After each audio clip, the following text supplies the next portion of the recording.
climatique aujourd'hui va transformer la façon dont on gère les risques sur le littoral et aussi dont on gère l'aménagement sur cet espace.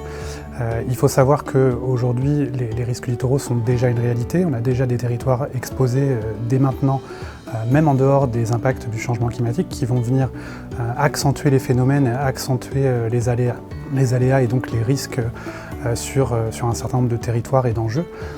Et la difficulté devant laquelle on est aujourd'hui, c'est de réussir à concilier une gestion des risques qu'on pratique déjà aujourd'hui et qu'on se doit de prolonger pour assurer la sécurité des personnes qui sont déjà immédiatement menacées, tout en transformant cette pratique, transformant ces politiques publiques pour réussir à intégrer les transformations du territoire de plus long terme, les impacts du changement climatique de plus long terme, et à réussir à transformer ces simples politiques de gestion en politiques d'adaptation. Donc on a vraiment une diversité d'horizons temporels à gérer, des temps relativement courts, des temps relativement longs, et il va falloir trouver la manière de concilier tous ces enjeux, tous ces défis, pour arriver à une adaptation qui se fasse de façon progressive dans le temps.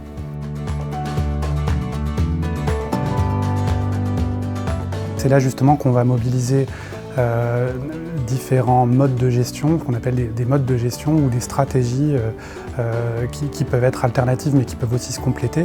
Par endroits, on va bien évidemment renforcer des défenses parfois de façon transitoire pour se donner du temps. On va avoir des défenses qui sont parfois fixistes, dures, et puis d'autres types de défenses plus souples, plus réversibles. Ça, c'est encore nécessaire de le faire pendant des périodes, au moins pendant des périodes transitoires de quelques années, quelques décennies.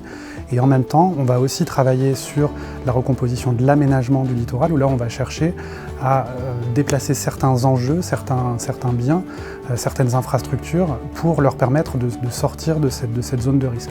Là, on va avoir besoin de créer de nouveaux outils, de se donner de nouveaux moyens aussi, parce qu'aujourd'hui, les outils juridiques, réglementaires et les moyens financiers qu'on a à notre disposition, au jour d'aujourd'hui, ne sont pas suffisants pour mettre en œuvre tous ces projets. Donc il va falloir aussi de l'innovation dans ces domaines.